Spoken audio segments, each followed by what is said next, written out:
Everything you have ever seen, every star scattered across the night, every galaxy in every photograph, every atom in your own body, adds up to only about 5% of what the universe is made of. The other 95% is something we cannot see, cannot catch, and cannot name. A force we have never identified is pushing the galaxies apart. An invisible substance we have never touched is holding them together. The dark sends us signals we cannot trace. Our two best measurements of the universe no longer agree. And the more precisely we measure everything, the more of it turns out to be missing. Tonight we're going to walk down through 10 questions astronomers still cannot answer, counting from 10 to 1. And the one waiting at number 1 is not about anything out in space at all. It is about the flaw under everything, the one thing you are most certain of right now, and by the end of tonight you will know exactly what it is, and why our finest physics cannot promise it will hold. Get comfortable. If you are the kind of person who finds it strangely calming to have your sense of a solid, finished universe taken gently apart, a quick like and subscribe helps this channel reach more curious minds like you. Because by the end of tonight, the quiet, settled world around you is going to feel far less certain and far more precious. Now, let's gently drift into this. Picture the entire universe you have ever seen. Gather all of it into one place in your mind. Every star that has ever pricked the darkness above a field at night, every photograph a telescope has ever sent home, every galaxy and every image you have scrolled past, every planet and moon and comet, every atom in your own body and in the chair holding you up. Hold all of it, the whole lit inventory of everything we can point to and name, in a single lit window in the dark. Now watch that window shrink. Not because anything is taken away, but because we're about to see how much sits around it. The stars and galaxies and planets and people, all of it together, come to about 5% of what the universe is made of. The window that holds everything you have ever seen is a sliver. Around it, filling the room, pressing on the glass from every direction, is the rest. And we cannot tell you what the rest is. We are going to spend tonight in that darkness, gently, without hurry. There are 10 questions ahead of us, and they are not the small kind that a better instrument will answer next spring. They are the questions astronomers carry with them for whole careers and hand, unsolved, to the people who come after. They are counting down from 10 to 1, and they get closer to you as they go. The early ones are about what the universe is made of, out there at the edges of thought. The later ones move inward, toward the ground beneath your feet, toward the room you're sitting in, toward the single thing you are most certain of right now. And the one waiting at number 1 is not about anything out in space at all. It is about the floor under everything. But we are not ready for that yet. We have to earn our way down to it. So we begin at number 10 with the largest single thing in existence, which also happens to be the thing we understand least. To find it, you have to go back to the very end of the 1990s to a discovery nobody was looking for. 2 separate teams of astronomers, one led by Saul Perlmutter, the other by Brian Schmidt and Adam Rees, were measuring the light of distant exploding stars. These were Type 1 supernovae, a kind of stellar death so consistent in its brightness that astronomers use them as mile markers across the cosmos. If you know how bright something truly is, and you measure how dim it looks from here, you know how far away it is. Line up enough of these markers at different distances, and you can measure how the expansion of the universe has changed over billions of years. Everyone expected the same answer. The universe had been expanding since the Big Bang, and gravity, the great patient force pulling everything toward everything else, should have been slowing that expansion down, like a ball thrown upward losing speed as it climbs. The only real question was how much it had slowed, and whether it would one day stop and fall back. So the astronomers measured their exploding stars, and they found that the expansion was not slowing down. It was speeding up. The distant supernovae were dimmer, and therefore farther away, than a coasting, decelerating universe could explain. Something was pushing the universe apart, and its grip was tightening with time. In 2011, the 3 astronomers at the center of that work shared the Nobel Prize in Physics for it. What they had not done, and still have not done, is explain it. We gave the thing a name. We call it dark energy, and the name is honest in a way most names are not because it is mostly an admission. The word dark here does not mean sinister. It means hidden, unseen, unaccounted for. Dark energy is a form of energy that seems to fill all of empty space, evenly, everywhere, and to push outward against the pull of gravity. When astronomers add up everything the universe contains and weigh each part against the whole, dark energy comes out at roughly 68% of the total. More than 2/3 of all the energy in existence is this one unidentified thing. It is not a rounding error at the edge of the books, it is the largest entry on the page, and next to it we have written a question mark. The simplest way to describe dark energy is with an idea Albert Einstein had, and then regretted, long before anyone found the acceleration. When Einstein first wrote down his equations for gravity and the universe, the equations wanted the universe to either expand or contract. They would not sit still. But in his day, everyone believed the universe was static and eternal, so Einstein added a term to hold it in place, a kind of constant energy built into space itself. He called it the cosmological constant. When it was later discovered that the universe was in fact expanding, he is said to have called that added term his greatest blunder, and he took it out. The strange twist of this story is that the acceleration discovered in the 1990s looks very much like that same term coming back. A constant energy in every cubic centimetre of empty space, pushing outward, would do exactly what we see. That would be a tidy ending, except for one problem, and it is one of the largest problems in all of physics. When we try to calculate how much energy empty space should contain, using our best theory of the very small quantum field theory, we get a number. Empty space in that theory is not truly empty. It seethes with fleeting activity, particles flickering in and out of existence, and all of that should carry energy. So we can predict what the energy of the vacuum ought to be, and then we compare that prediction to the tiny amount of dark energy we actually measure. The prediction is too large, not by a little. It is too large by a factor so enormous that it is usually written as a 1 followed by roughly 120 zeros. It is often called the worst prediction in the history of science, the widest gap ever recorded between what a theory says and what the world does. We are living inside that gap, and no one knows how to close it. There is a further wrinkle, and it has grown sharper in recent years. We have been assuming dark energy is constant, the same yesterday, today, and in 10 billion years. But large surveys mapping millions of galaxies have begun to hint, very tentatively, that dark energy might not be perfectly constant after all, that it might be slowly changing over the long history of the cosmos. If that hint holds up, and it is not yet confirmed, it would mean the standard picture of the universe needs rewriting at its foundation.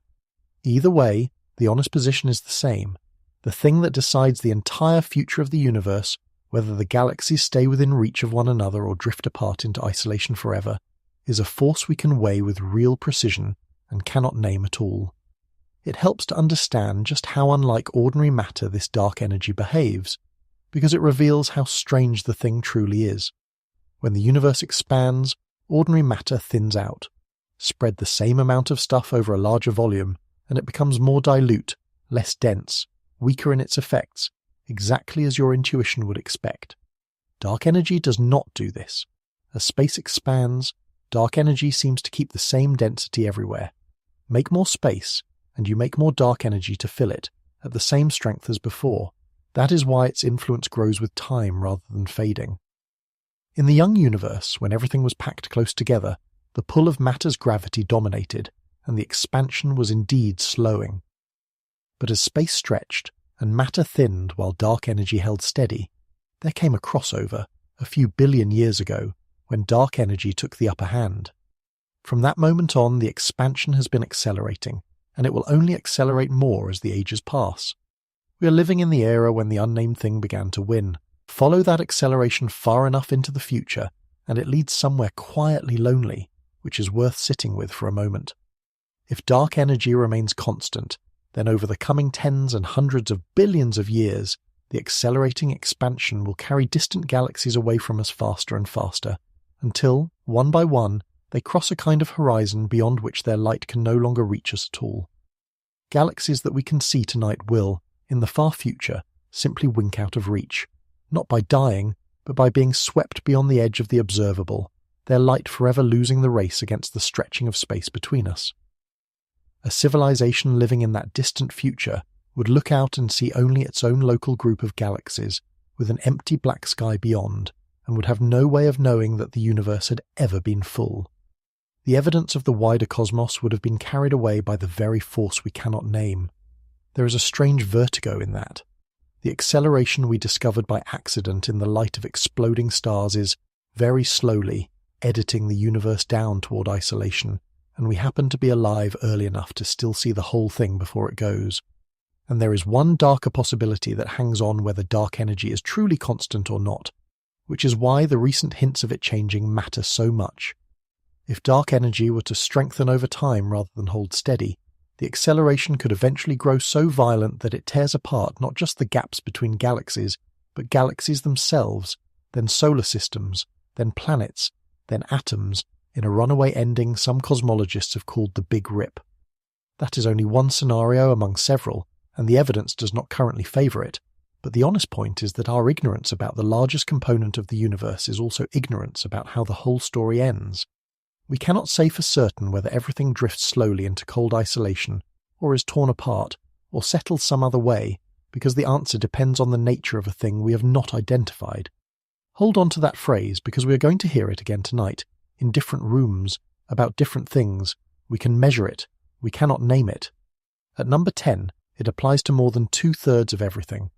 But there is a second, quieter presence in the universe that we know even more intimately by its pull, and understand just as little. It holds the galaxies together while dark energy pushes them apart, and without it, you would not be here to wonder about any of this. That is where we go next. If dark energy is the thing pushing the universe apart, then number 9 is the thing holding pieces of it together, and it is just as invisible and nearly as large. To meet it, go back further than the supernova discovery, to the early 1930s, to a Swiss-American astronomer named Fritz Zwicky, and a cluster of galaxies called Coma. Zwicky was studying how the galaxies in that cluster moved, and he found something that should not have been possible. The galaxies were racing around far too fast. Given how much visible matter the cluster contained, all its stars and glowing gas, its gravity was nowhere near strong enough to hold those fast-moving galaxies together. By every calculation he could make, the cluster should have flung itself apart long ago, its galaxies scattering into the dark. And yet there it was, intact. Zwicky proposed that there must be a great deal of matter in the cluster that we simply could not see, unseen mass providing the extra gravity needed to hold everything in place. He called it, in German, dunkle Materie, dark matter. And then, for the better part of 40 years, the idea sat largely ignored. It was too strange, and the evidence was too thin, and Zwicky himself was a difficult and combative man, whose ideas were easy to set aside. The universe, most astronomers assumed, was made of the things we could see. The idea came back in the 1970s, and this time it could not be dismissed, because of the careful work of an American astronomer named Vera Rubin, working with her colleague Kent Ford. Rubin was measuring how stars orbit within individual spiral galaxies shaped like the flat, rotating disk we live in. She expected to find something simple. In our own solar system, the planets close to the Sun orbit quickly, and the planets far out orbit slowly, because almost all the mass, the Sun itself, sits in the centre. The farther you are from the mass, the weaker its pull, and the more leisurely your orbit. A galaxy, with its bright crowded centre, ought to behave the same way. The stars far out at the edge should be drifting slowly, loosely held. They were not. Rubin found that the stars at the outer edges of galaxies were orbiting just as fast as the stars nearer the centre. It was as if, in our solar system, distant Neptune raced around the Sun as quickly as Mercury. There was only one way to make sense of it. Each galaxy had to be embedded in an enormous invisible halo of matter, extending far beyond its visible edge, its gravity gripping those outer stars and whipping them along. The galaxy you can see, the beautiful spiral of light, is only the bright core of something much larger and entirely dark. Rubin's rotation curves, the simple graphs showing those stubbornly fast outer stars, turned dark matter from one man's rejected idea into a fact the whole field had to face. Since then, the evidence has only grown. When we weigh the universe now, dark matter comes out at around 27% of the total, while all the ordinary matter, everything made of atoms, every star and planet and person and telescope combined, comes to only about 5%. Put those two numbers side by side and the meaning is quietly overwhelming. For every kilogram of ordinary matter in the universe, there are more than 5 kilograms of something else, something that has never been seen directly, only felt through its gravity. The stuff you are made of, the stuff everything you have ever touched is made of, is the minority ingredient in the cosmos. We are the trace element. The bulk is dark. One of the most convincing single pieces of evidence has a name that sounds almost gentle, the bullet cluster. It is the wreckage of two galaxy clusters that collided and passed through one another. When they collided, the ordinary matter, the hot gas that makes up most of the visible mass, dragged and slowed and piled up in the middle, the way two crowds pushing through each other would jam and tangle. But astronomers can also map where the gravity is by watching how the cluster bends the light of galaxies behind it, an effect called gravitational lensing. And when they made that map, they found that most of the gravity was not where the visible gas was. It had sailed right on through, out to either side, as if it barely felt the collision at all. Something was there, carrying most of the mass, that did not interact the way ordinary matter does. The gravity and the visible stuff had come apart. That is very hard to explain unless the dark matter is real, a genuine substance, and not merely a mistake in how we understand gravity. For decades we have tried to catch a particle of it. Far underground, shielded from the noise of the surface by kilometers of rock, physicists have built exquisitely sensitive detectors, tanks of cold liquid and racks of instruments, waiting for a single passing dark matter particle to nudge a single atom and reveal itself. The leading candidates have names like WIMPs, weakly interacting massive particles, and axions, hypothetical featherweight particles that could fill the halos. The most powerful atom smasher ever built, the Large Hadron Collider, has looked for dark matter appearing in its collisions. And after all of it, all the underground vigils and all the collisions, we have not directly detected a single particle of dark matter. We know its gravity as intimately as we know anything in astronomy. We know its identity not at all. The decades of searching without a catch have quietly changed the mood of the field, and it is worth being honest about that too.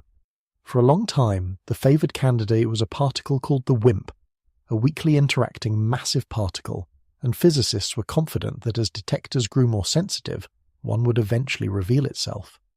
Detector after detector was built, each far more sensitive than the last, and each one came back empty, ruling out more of the places the particle could hide without ever finding it. That has pushed many researchers to widen the search, toward lighter candidates like the axion, or toward stranger ideas, whole hidden families of dark particles that interact with one another but barely with us. The uncomfortable truth is that after half a century of looking, we have narrowed down where dark matter cannot be far more than we have discovered where it is. We are, in a sense, mapping the shape of our own ignorance with great precision, and through all of it, the gravity remains, undeniable, holding the galaxies together, so the thing is certainly there. We simply have not been able to touch it. It helps to remember what is at stake in that failure, because it is easy to file dark matter away as a distant abstraction. Every spiral galaxy you have ever seen in a photograph, that graceful pinwheel of light, would fly apart without the invisible halo gripping it. The Milky Way itself, our home, would never have gathered and held together across billions of years without dark matter's scaffolding laid down first. In a real sense, the reason there are galaxies at all, stable islands of stars where planets can form and life can take hold and last long enough to look up and wonder, is this substance we cannot name. It is not a footnote to the universe. It is a precondition for everything interesting in it, including us, and it remains, after all this time, the largest unidentified ingredient in the story of how anything came to be. There is a serious alternative worth naming honestly, and we will return to it later, because it is a good example of how open these questions really are. Some physicists argue that dark matter is not there at all, and that what we are really seeing is gravity itself behaving differently than we think on the enormous scales of galaxies. That idea has real successes and real problems, and most researchers do not accept it, but it has not been ruled out either. For tonight, sitting here at number 9, the point is simpler and stranger than any resolution. More than 4/5 of all the matter in the universe is a thing we cannot see, cannot catch, and cannot name, and it is the invisible scaffolding holding every galaxy, including the one you live in, up against the dark. Without it, the Milky Way would never have held together long enough for the Sun to form, or the Earth, or you. It is worth pausing on what dark matter actually does, because its role is not passive, and without it you would not simply have a dimmer universe, you would have no galaxies and no you at all. In the early cosmos, matter was spread out almost perfectly evenly, with only the faintest ripples of denser and thinner regions. For galaxies to form, those slight overdensities had to grow, pulling in more matter by gravity, gathering into clumps that would become the seeds of galaxies and clusters. But ordinary matter on its own could not do this quickly enough. In the young universe it was tangled up with light, buffeted by radiation, unable to settle and collapse. Dark matter, feeling only gravity and ignoring light entirely, had no such trouble. It began collapsing first, quietly building an invisible framework of clumps and filaments, and only then did ordinary matter fall into the gravitational wells that dark matter had already dug. Every galaxy, in a real sense, formed inside a nest of dark matter that was laid down before the first star ever shone. The luminous universe is a decoration draped over an unseen scaffold. Astronomers can even map that scaffold now, without ever seeing the dark matter directly, and the maps are one of the quiet triumphs of modern cosmology. By measuring how the light of distant galaxies is subtly bent and distorted as it passes through the gravity of foreground matter, an effect called weak gravitational lensing, they can chart where the mass is, whether or not it gives off light. When they do this across large patches of sky, a structure emerges that has come to be called the cosmic web, an enormous network of dark matter filaments and knots stretching across the universe, with galaxies strung along them like dew on a spider's thread, and enormous empty voids between. We have, in other words, a detailed map of a substance we cannot identify, drawn entirely from its gravity. We know its shape across the whole sky. We know how it moves and clusters and flows. We simply do not know what it is. Consider, too, how close this mystery comes to you personally, right now. Dark matter is not confined to the far reaches of space. Our galaxy is embedded in a great halo of it, and the Earth, as it orbits the Sun, and the Sun circles the galaxy, is moving through that halo constantly. Which means, according to the leading models, dark matter particles are streaming through your body at this very moment, through the room, through the planet, in enormous numbers, unfelt and undetected, passing through ordinary matter as though it were not there. The reason those underground detectors have to be so exquisitely sensitive is precisely that dark matter interacts so weakly it almost never touches anything. It is not out there in some distant place. It is here, passing through the palm of your hand as you rest it on your knee, and we have never once caught a single particle of it in the act. We have now met the two great unseen presences, one pushing, one holding, that together make up the 95% of the universe we cannot identify. That was the substance of things. But the universe is not only substance, it is also full of messages, arriving out of the dark from distances the mind can barely hold, and some of those messages we cannot explain either. That is number 8, and it is where the darkness begins, very quietly, to speak. At number 8, the universe stops being a silent set of objects and starts sending us things. Signals arrive, real pulses of energy that our instruments record with perfect clarity, and for some of them the honest answer to the simplest question, what made this, is still that we do not know. To feel the weight of it, start with a single moment in the American Midwest, on the 15th of August, 1977.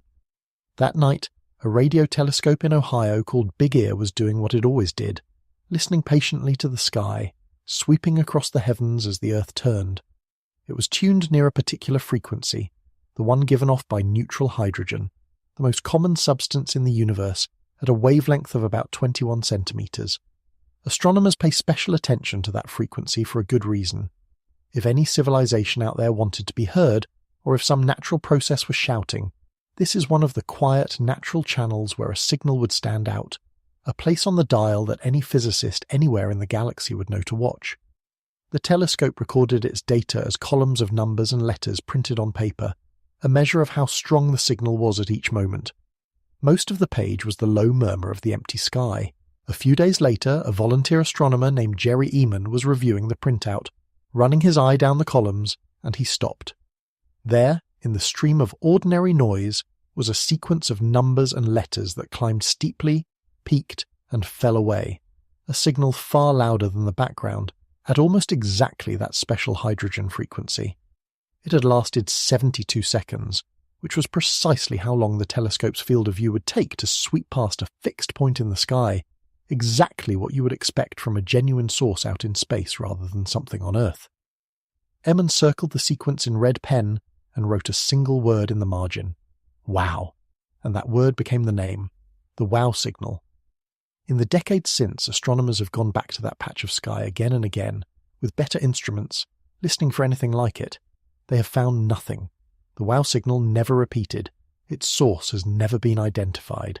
It is not proof of anything, and serious astronomers are careful to say so. It could have been some rare natural event or some reflection, or a quirk we have never pinned down. But every ordinary explanation offered so far has had a hole in it, and the plain fact remains that on one night in 1977, our instruments recorded a strong, narrow signal from the sky at the one frequency we would have chosen to watch, and we still cannot tell you what it was. It is a single unanswered word circled in red, waiting. The WOW signal is a mystery from the past, a one-time event we can only study in memory. But the universe has since started sending us a whole category of signals that we can catch again and again in the present, and that we understand almost as poorly. They are called fast radio bursts, and they are among the strangest things in modern astronomy. A fast radio burst is a flash of radio energy that lasts only a few thousandths of a second, a blink, gone almost before it arrives. The first one was noticed in 2007, buried in old data, in a recording from years earlier that no one had examined closely. When astronomers realized what they were looking at, they could hardly believe the energy involved. In that single millisecond flash, a fast radio burst can release as much energy as the sun pours out in days, sometimes more. And these bursts come from far outside our own galaxy, from across the reaches of the universe, from sources hundreds of millions or billions of light years away. At first, they seemed impossibly rare, a handful of freak events. But as telescopes were built to watch for them, in particular a Canadian instrument that can scan a wide swathe of sky at once, the count exploded. We now know the sky's flickering with these bursts constantly. They're going off all over the universe day and night, and we are only now building the eyes to see them. Most of them flash a single time and are never seen again. But a few, remarkably, repeat. One source in particular, catalogued with a long string of numbers, has burst over and over from the same spot, which tells us that whatever makes it, at least in that case, survives the event and can do it again. That rules out some explanations like a one-off cosmic collision, at least for the repeaters, and it deepens the puzzle for the rest. In 2020, we got our best clue, and like the best clues it answered a little and asked more. For the first time, a fast radio burst was traced not to some distant galaxy, but to a source inside our own Milky Way, near enough to study. It came from an object called a magnetar, a particular kind of neutron star, the ultra-dense corpse of a dead star, wrapped in a magnetic field so violent it is almost beyond description, trillions of times stronger than the magnetic field of the Earth. That magnetar, catalogued as SGR 1935 plus 2154, let off a burst of radio energy that looked like a smaller, closer cousin of the distant fast radio bursts. So now we know that at least some of these bursts come from magnetars, but that one detection does not explain all of them. It does not explain the full range of their energies, or why some repeat and some do not, or exactly how a magnetar produces such a flash. We caught one voice and put a face to it, and the rest of the choir is still singing from the dark unidentified. The repeaters, the fast radio bursts that flash again and again from the same spot, have become their own hard puzzle, and the more we watch them, the stranger they get. Some repeaters have shown patterns in when they fire, quiet stretches followed by active windows, almost as if something is switching on and off on a schedule, though what could drive such a rhythm is not understood. One of them was found to be sending out bursts that were highly organized in a way that, for a while, invited every kind of speculation, before more careful study reeled the wildest ideas back in. This is where a channel like this one has to be honest about the line between wonder and wishful thinking. When a signal is unexplained, it is tempting to leap to the most dramatic possibility that someone is calling. But the history of astronomy is full of signals that seemed impossible and turned out to be natural, like the first pulsars discovered in the 1960s, whose steady ticking was half-jokingly labelled with the letters for little green men before astronomers realised they were spinning neutron stars. The discipline is to hold the mystery open without filling it in with our hopes. For the fast radio bursts, the current honest position is that magnetars explain some of them, that natural processes almost certainly explain the rest, and that we have not yet pinned down the full range of what is out there flashing at us. What deepens the unease is the sheer number of them, once you build the eyes to see. Estimates now suggest that if you could watch the entire sky at once, at the right frequencies, you would see something like 1,000 of these bursts every single day, going off in every direction, from galaxies scattered across the observable universe. For nearly all of human history, we had no idea any of it was happening. The sky looked still and silent. It was only when we built instruments sensitive enough and wide enough and fast enough that we discovered the heavens are constantly flickering with these blasts of energy, a whole layer of activity that was always there, unseen. That is its own quiet lesson about how much of the universe goes on without us noticing. The dark is not empty, and it is not still. It is full of brief, brilliant events we're only just learning to catch, and most of them we still cannot explain. What unsettles about number 8 is not fear, but precision. These are not blurry lights that someone glimpsed and could not quite describe. These are exact measurements, recorded by careful machines, of real energy arriving from real directions in the sky. We can tell you when the wow signal came and how long it lasted and what frequency it sat at. We can tell you how much energy a fast radio burst carries and roughly how far it travelled to reach us. We have everything except the one thing we most want, which is to know what is out there, sending them. The universe is speaking in pulses and flashes in a language we can transcribe letter by letter and cannot yet read. There is a detail about the wow signal that makes it linger in the mind, and it is worth telling. The sequence Jerry Eamon circled on that printout was recorded as a short string of numbers and letters, a code the telescope used to note how far each moment rose above the background hiss. The stronger the signal, the higher the character, running from numbers up into letters for the loudest readings. The wow signal's peak reached letters partway through the alphabet, a level the telescope almost never recorded, which is why it stood out so sharply, and its shape, rising and falling smoothly over those 72 seconds, matched exactly what a fixed point in the sky would produce as the Earth's rotation swept the telescope's gaze across it. It behaved, in every respect, like a real source out in space. Astronomers have since pointed that same telescope, and others, back at that patch of sky dozens of times over the years, listening for any repeat. There has never been one. The signal came once, behaved perfectly like something real, and then fell silent forever, which is the most frustrating kind of mystery, the kind that gives you just enough to be certain something happened and never enough to say what. The fast radio bursts deepen the puzzle in a different way, because they are so numerous and so orderly in one respect that they have become tools even as they remain mysteries. As a burst travels across the universe to reach us, its different frequencies arrive slightly smeared out in time, because the thin gas spread through intergalactic space slows some frequencies more than others. By measuring that smearing, astronomers can actually estimate how much matter the burst passed through on its journey, and therefore roughly how far it travelled. In a strange twist, these unexplained flashes have become a way of weighing the ordinary matter spread thinly between the galaxies, matter that is otherwise nearly invisible. We are using a phenomenon we cannot explain to measure a universe we can barely see, and still the central questions remain open. We do not know what makes most of them, why some repeat in patterns and others flash only once, or how a source can release, in a single thousandth of a second, more energy than our sun pours out in days. Exotic explanations have been proposed and mostly set aside, and the careful, honest answer remains that the sky is flickering with powerful signals whose origins we are still chasing. We have looked at what the universe is made of, and we have listened to what it sends us. Now, we turn to its history, to the story of how it grew from a hot beginning into the cosmos we see, because that story, told carefully with our best telescopes, has started to contradict itself. When we look at the earliest galaxies, and when we measure how fast the whole thing is expanding, we get answers that do not fit together. That is number 7, and it is where our very model of the universe begins to tremble. At number 7, the trouble is no longer about a single missing ingredient. It is about the whole story we tell of how the universe grew, and the fact that, in 2 different ways, the story has started to argue with itself. For most of the last century, cosmology was a triumph.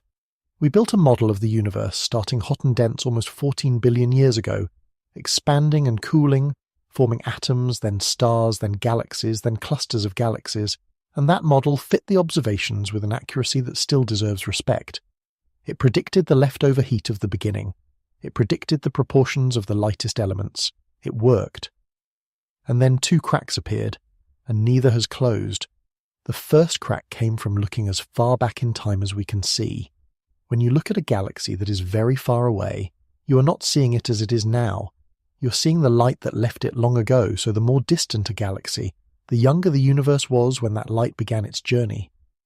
Look far enough, and you are seeing the cosmos in its infancy, the first few 100 million years after the beginning, when the earliest galaxies were only starting to assemble out of gas in the dark. To see that far, we built the James Webb Space Telescope, an instrument tuned to catch the faint, stretched-out infrared light of those first structures, and we sent it 1.5 million kilometers from Earth to look. Beginning in 2022, it started sending back images of the early universe more detailed than anything we had ever seen. What it found was not what the model predicted. The early universe was supposed to hold only small, faint, ragged proto-galaxies, little more than clumps of newborn stars, because there simply had not been enough time for anything grander to form. Instead, Webb found galaxies that looked too bright, too large, and too mature for their age. Some of them appeared to hold as many stars as much older galaxies, but they existed only a few 100 million years after the Big Bang, an eye blink in cosmic terms. Astronomers began, half in wonder and half in worry, to call them impossible early galaxies. One confirmed example, catalogued with the tag Z14, is seen as it was only about 290 million years after the beginning, and it is far brighter and more substantial than a galaxy that young has any right to be. Now, this may not overturn everything. There are ways the story might still hold. Perhaps stars formed far more efficiently in those first galaxies than they do now, so that a little gas made a lot of light. Perhaps some of that brightness comes not from stars at all, but from matter falling into young, hungry black holes at the galaxy's centres, glowing fiercely as it falls, making the galaxies look heavier than they are. These are real possibilities, and astronomers are working them hard. But the plain fact stands that our best model did not see this coming, and the early universe looks more grown up, more quickly, than we thought it could. The cosmos appears to have skipped part of its childhood. The second crack is sharper still, because it is not a matter of interpretation, but of arithmetic that refuses to agree with itself. It concerns the single most basic number in cosmology, the rate at which the universe is expanding, called the Hubble constant. It tells you how fast a given region of space is carrying galaxies apart. And we have 2 excellent independent ways to measure it, and they give 2 different answers. The first way looks at the early universe. The leftover glow of the Big Bang, the faint heat we will meet properly at number 6, carries in its patterns a precise record of the young cosmos, and from it we can calculate how fast the universe should be expanding today. That calculation, refined by a satellite called Planck, gives an expansion rate of about 67, in the units cosmologists use, kilometers per second for every megaparsec of distance. The second way looks at the nearby present-day universe. Astronomers use a chain of reliable distance markers, certain pulsing stars called Cepheids, and, again, those exploding Type 1a supernova, to measure directly how fast nearby galaxies are receding. That approach, led by a program with the fitting name JRUS, gives a different number, about 73. The universe, measured from its youth, seems to expand at one rate. Measured in its maturity, right around us, it seems to expand faster. For a while it was easy to hope this was just measurement error, that one team or the other had made a small mistake that would eventually be found and the 2 numbers would slide together. But the years have gone the other way.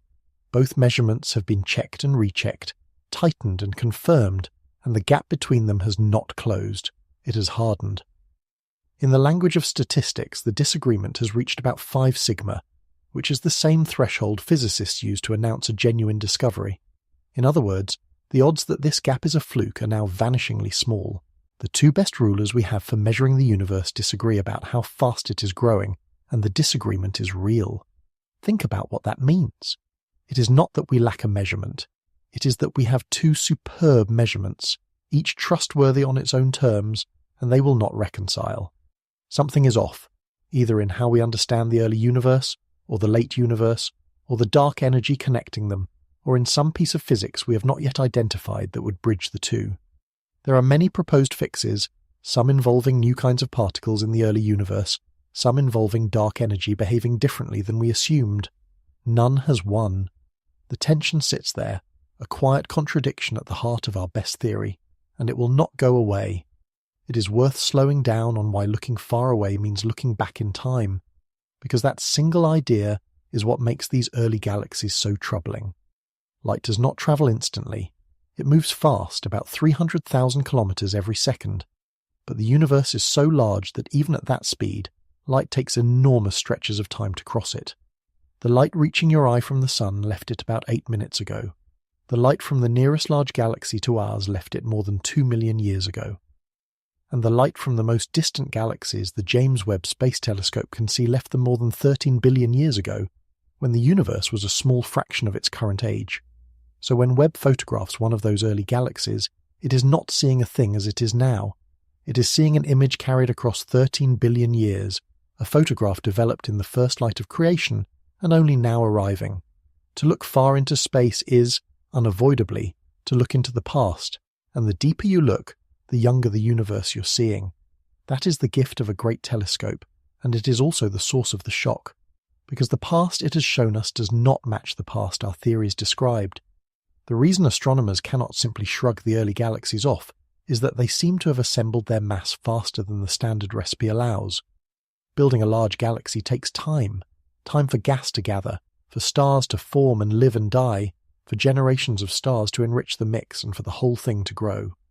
The standard model gives a certain pace to that assembly, and some of the Webb galaxies appear to have run ahead of it, holding more stars, or more mature stars, than that pace should permit so soon after the beginning. Webb has also found a population of small, intensely red objects, nicknamed little red dots, whose nature is still being argued over, possibly compact early galaxies, possibly the glow of feeding black holes, possibly something in between. The point is not that the Big Bang is wrong. The evidence for the hot early universe remains overwhelming. The point is that the detailed story of how the first galaxies grew, a story we thought we understood well, has been challenged by the first telescope powerful enough to actually watch it happen. Put the two cracks together, and a discomforting picture emerges. On one side, the earliest galaxies look too grown up for their age. On the other, our two best measurements of how fast the universe expands refuse to agree. Both point, from different directions, at the same suspicion that the standard model of cosmology, for all its success, is missing a piece. Perhaps there is a new ingredient in the early universe, something sometimes called early dark energy, that would shift the expansion rate and ease the tension. Perhaps our understanding of how galaxies convert gas into stars needs revising. Perhaps something deeper is wrong. Whole conferences now turn on these questions, and the honest state of the field is unsettled in a way it has not been for a generation. The map that seemed nearly finished has developed a tear right down the middle. This is the pattern deepening. At number 10 and number 9, we could not name what the universe is made of. Here at number 7, we cannot even get our story of the universe to agree with itself. The model that has worked so beautifully for so long is showing us, in the earliest galaxies and in the plain disagreement of two rulers, that it is incomplete. And the discomfort of that is different from the earlier ones. It is the discomfort of realizing that the thing you were most sure you understood has a seam in it. We are still near the top of the countdown, and the ground is already less solid than it looked. It is about to get stranger, because the next question is about the oldest light in existence, a light so smooth it should not be possible, and marked, faintly, with patterns that seem to point back at us. At number 6, we go to the oldest thing anyone can see, older than any star or galaxy, the light left over from the birth of the universe itself. To understand it, go back to the beginning, when the whole cosmos was hot and dense and glowing, a fog of particles too energetic to settle into atoms. For the first few 100,000 years, the universe was opaque, filled with a blazing plasma that light could not travel through freely, the way light cannot pass cleanly through the interior of the sun. Then, about 380,000 years after the beginning, the universe cooled just enough for the particles to combine into the first atoms, and suddenly it became transparent. The light that had been trapped was set free to travel, and it has been travelling ever since, for nearly 14 billion years, stretching and cooling as the universe expanded around it. That ancient light is still here, all around us, coming from every direction in the sky. We call it the cosmic microwave background, and its discovery in 1965 was one of those accidents that change everything. Two researchers, Arno Penzias and Robert Wilson, were working with a large radio antenna and kept finding a faint hiss of noise they could not get rid of, coming from every part of the sky no matter where they pointed. They cleaned the antenna, they checked their equipment, they even removed the droppings of pigeons roosting inside it. The hiss remained. It turned out to be the afterglow of creation, cooled by the expansion of the universe from its original fire down to just 2.725 degrees above absolute zero, the coldest temperature there is. They had stumbled onto the leftover warmth of the Big Bang, and it earned them a Nobel Prize. When we map that light carefully across the whole sky, we find something that is at first deeply reassuring, and on reflection, deeply strange. It is smooth. It is the same temperature in every direction, in every patch of sky, to about 1 part in 100,000. Wherever you look, the afterglow reads the same, to an accuracy that would be like measuring the temperature of two oceans on opposite sides of a planet and finding them identical to a fraction of a degree. And that smoothness is a problem, one so well known it has a name, the horizon problem. Here is why it is a problem. Two regions of the sky on opposite sides of us are so far apart that, in the ordinary history of an expanding universe, they could never have touched. Light, the fastest thing there is, would not have had time since the beginning to travel from one to the other. They have never been in contact, never exchanged heat, never had any chance to settle to a common temperature, and yet they are at the same temperature, exactly as if they had. How does a room reach a single even temperature if its far corners have never been able to share heat? Somehow the entire observable universe agreed on a temperature before it should have been able to communicate. That is the horizon problem, and it demands an explanation. The leading explanation is one of the boldest ideas in modern cosmology, called inflation, proposed by the physicist Alan Guth around 1980. Inflation says that in the very first sliver of a second after the beginning, far less than a trillionth of a second, the universe underwent a burst of expansion so violent that it grew faster than the speed of light, doubling and doubling in size an enormous number of times. Under inflation, everything we can now see was once packed into a region small enough to have reached a common temperature the ordinary way, in close contact, before inflation blew it up to cosmic size and flung its parts far beyond each other's reach. That would explain the smoothness. It would also explain why the universe looks so geometrically flat, another fine-tuned feature that would otherwise be a puzzle. Inflation is elegant, and it fits, and it has become the standard picture.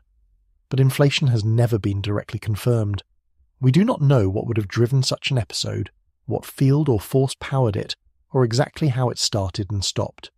It solves the horizon problem by proposing a dramatic event in the first instant of time that we cannot observe and cannot reproduce, and asking us to accept it because of how neatly it makes the numbers work. Many cosmologists believe some version of it must be right, but belief is the word, not proof. The smoothness of the oldest light is explained by an idea we cannot yet test.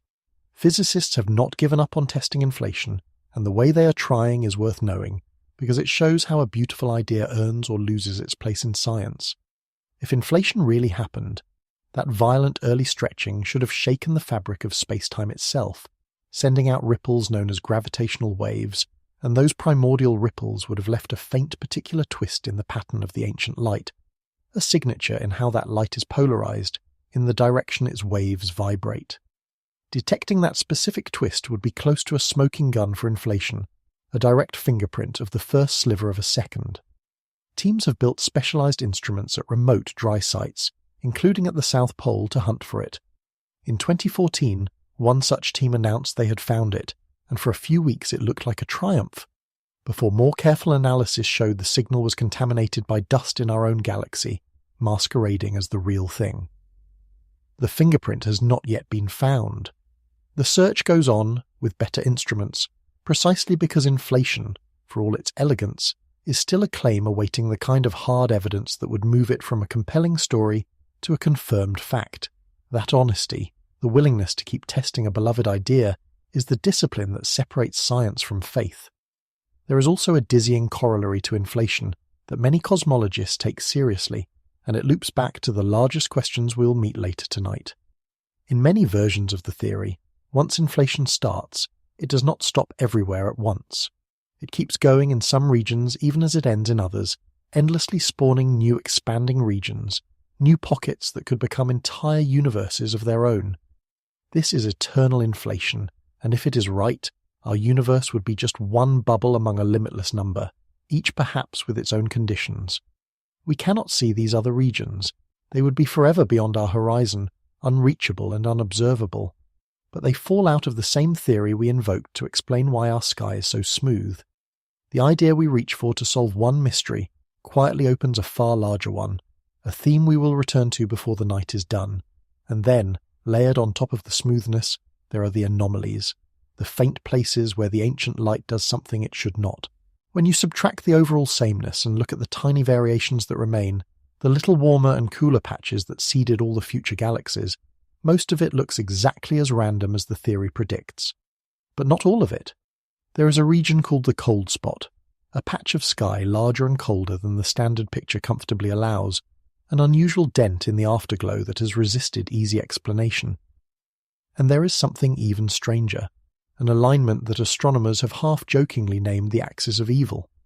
The largest ripples in the ancient light, the broadest warm and cool patterns spread across the whole sky, appear to line up with one another, and worse, to line up roughly with the plane of our own solar system. Sit with how odd that is. The cosmic microwave background comes from the entire early universe, from everywhere at once. It has nothing to do with our sun, our planets, our little local arrangement of worlds, which formed billions of years later and are utterly insignificant on the cosmic scale. There is no reason the grandest patterns in the oldest light of all should care in the slightest about the plane in which our planets happen to orbit. And yet, faintly, they seem to. It may be a statistical fluke, a coincidence that looks meaningful only because we went looking. It may be some subtle contamination in the measurement, or it may be a hint that something in our model is wrong on the very larger scales. Careful people disagree and no one is sure. There is something almost tender about what those tiny variations in the ancient light actually are, and it is worth dwelling on before we leave it.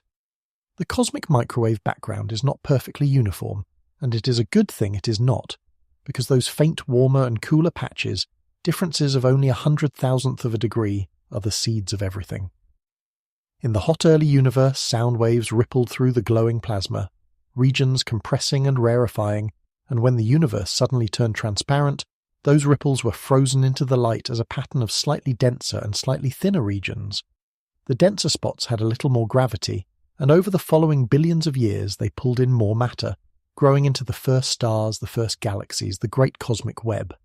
So when you look at a map of the ancient light, you're looking at a baby picture of the universe, and every galaxy that exists today, including our own, grew from one of those faint smudges. The oldest light carries, written in its tiny imperfections, the blueprint of all the structure that would ever form. That we can read that blueprint at all and check its patterns against theory to stunning precision is one of the great achievements of the human mind, which is exactly why the anomalies are so hard to ignore, because almost everything else about that ancient light matches the theory beautifully. The overall pattern of those ripples, the way they cluster at particular sizes, fits the standard model of the universe with an accuracy that still astonishes the people who measure it. It is because the match is so good nearly everywhere that the few places where it seems off draw such attention. The cold spot has prompted some astronomers to wonder whether an enormous void, a region emptier than average and hundreds of millions of light years across, might lie in that direction and account for it, though even that explanation is disputed. The large-scale alignment nicknamed the Axis of Evil has survived across more than one satellite mission, which makes it harder to blame on a single instrument, and yet it may still be nothing more than the kind of coincidence that any random sky will occasionally throw up if you look hard enough. Careful, serious people fall on different sides of it. Some see hints of new physics on the larger scales. Others see the human tendency to find patterns in noise. No one has settled it. That is the shape of the whole question at number 6. We have measured the afterglow of creation to extraordinary precision. We can read in it the seeds of every galaxy, and yet its two deepest features, its impossible smoothness and its faint anomalies, sit unexplained, one requiring a dramatic unseen event in the first instant of time, the other seeming, against all reason, to point back toward us. That uncertainty is the character of number 6. The oldest light in existence is both too smooth to explain without inventing a dramatic unseen event in the first instant of time, and marked with faint patterns that seem, against all reason, to point back toward us. It is the afterglow of the whole universe's birth, and it is keeping secrets. We have measured its temperature to 4 decimal places, and we still cannot fully say why it looks the way it does. Which brings us, fittingly, to the halfway point of our descent, and to a question that is less about any distant thing in the sky, and more about you and me, and the fact that there is anything here to ask questions at all. Before we go on, let us stop for a moment and put the pieces we have gathered side by side, because from here the questions turn inward, and it helps to see the shape of what we have found. We have learned that more than 2/3 of the universe is a force pushing it apart that we cannot name. We have learned that most of the matter is an invisible substance we have never caught. We have learned that the dark is sending us signals we cannot fully source, that the earliest galaxies grew up faster than our model allows, that our 2 best rulers disagree about how fast everything is expanding, and that the oldest light is smoother than it should be, and marked with patterns we cannot explain. 5 questions, and one thread runs through all of them. The better we measure the universe, the more of it turns out to be unexplained. That is the reversal at the heart of this whole night. And now, at the halfway mark, that reversal is about to come home, because the next question is not about something far away. It is about why there is any something at all. At number 5, we ask where all the antimatter went, and to feel why that is a question about your own existence, we need one strange fact about the building blocks of the world. Every kind of particle that makes up ordinary matter has a mirror image twin, an antiparticle, identical in almost every way but with the opposite electric charge. The electron has the anti-electron called the positron. The proton has the antiproton. These are not science fiction. We make antimatter in laboratories, in tiny amounts, every day. And here is the crucial thing about a particle and its antiparticle. When they meet, they destroy each other. They annihilate, both of them vanishing in a flash of pure energy, leaving nothing behind but light. Matter and antimatter cannot coexist. Bring them together and they cancel, completely. Now carry that fact back to the beginning of the universe, to the hot, dense fire of the first moments, when particles were being created in enormous numbers out of the raw energy of the young cosmos. According to everything we understand about how particles are made, that process should have produced matter and antimatter in equal amounts, one antiparticle for every particle, a perfectly balanced ledger. And if the ledger had truly been balanced, the story would have ended almost as soon as it began.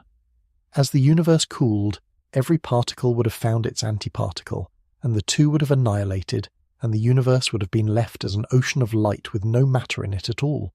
No galaxies, no stars, no planets, no chemistry, no you. A cosmos of radiation, empty of substance, forever. That is not what happened, obviously, because here we are. Somehow, the balance was not perfect. For reasons we still do not fully understand, the early universe produced a very slight excess of matter over antimatter. The imbalance was tiny. For roughly every billion antimatter particles, there were about 1,000,000,001 matter particles. That is the whole margin, 1 extra particle of matter for every billion pairs. Then the great annihilation came, as the universe cooled and matter met antimatter everywhere and cancelled, 1,000,000,000 pairs at a time, flashing into light. And when it was all over, when nearly everything had wiped out nearly everything, what remained was that thin residue of leftover matter, the 1 in a billion excess that had no antiparticle to cancel it. That residue is everything. Every galaxy, every star, every atom in your body is built from the survivors of that annihilation, the tiny surplus that the balance for some unknown reason tipped in favour of. Let that settle, because it is one of the quietest and heaviest facts in all of physics. The laws as we understand them predict a universe that should have erased itself, that should have annihilated into featureless light and stayed that way. The only reason there is anything at all, the only reason substance exists rather than a bath of radiation, is a fainter symmetry we cannot explain, a 1 part in a billion preference for matter that no complete theory has accounted for. You're not made of the main event. You're made of what was left over after the main event, the remainder, the rounding error that survived because the universe, for reasons unknown, could not quite bring itself to balance the books. In 1967, a physicist named Andrei Sakharov worked out the conditions that any theory would have to satisfy to produce such an imbalance, to let matter edge out antimatter in the early universe. One of those conditions is that the laws of physics must treat matter and antimatter slightly differently, must not be perfectly even-handed between them, a property physicists call a violation of symmetry. And here is the tantalizing part. We have actually observed a small difference in how matter and antimatter behave. In certain particle experiments, matter and antimatter do not behave as perfect mirror images. The symmetry is broken, a little. So we know the kind of thing Sakharov's conditions require does happen. The trouble is that the amount of difference we have measured is far too small, by a wide margin, to account for the imbalance we actually see in the universe. The known asymmetry could produce only a fraction of the leftover matter that exists. Something else, some larger source of the imbalance, must be out there in the physics we have not yet found. We know that matter won. We do not know how it won by so much. This is the point in our descent where the questions stop being about distant objects and start being about the ground of your own being. The earlier mysteries were things you could hold at arm's length, out there in the dark, enormous but separate from you. This one you cannot hold at arm's length, because it is the reason the arm exists. Every atom you are made of is a survivor of a near-total cancellation that the laws of physics say should have left nothing behind. You are the residue of an accounting error at the dawn of time, a small surplus of being in a universe that was very nearly pure light and emptiness. And no one can tell you why the error fell the way it did, why the scale tipped towards something rather than nothing, why you are here to feel the weight of the question, instead of never having been at all. The existence of antimatter was not first found in an experiment, which makes the story even stranger, but predicted on paper by pure thought. In 1928, a young British physicist named Paul Dirac was trying to write an equation that combined the new quantum mechanics with Einstein's relativity to describe the electron.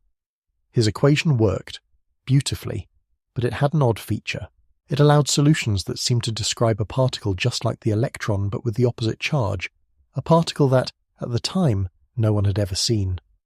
Rather than dismiss it, Dirac took his own mathematics seriously and suggested such a particle might really exist. A few years later, in 1932, the physicist Carl Anderson, studying the tracks left by cosmic rays, found it, a particle with the mass of an electron but a positive charge, exactly as the equation had foretold. The positron, the first piece of antimatter, had been conjured from an equation before it was ever seen in the world. It was one of the great demonstrations that mathematics, followed honestly, can reveal parts of reality we did not know were there. We now make and even briefly store antimatter, which turns the mystery from abstract to concrete. At laboratories such as the one at CERN, physicists have created antihydrogen, whole atoms of antimatter, and held them for a short time in magnetic traps to study them, checking whether antimatter behaves as a perfect mirror of ordinary matter. So far, to very high precision it does, which only sharpens the puzzle, because if matter and antimatter really are near-perfect mirrors, the imbalance in the early universe becomes even harder to explain.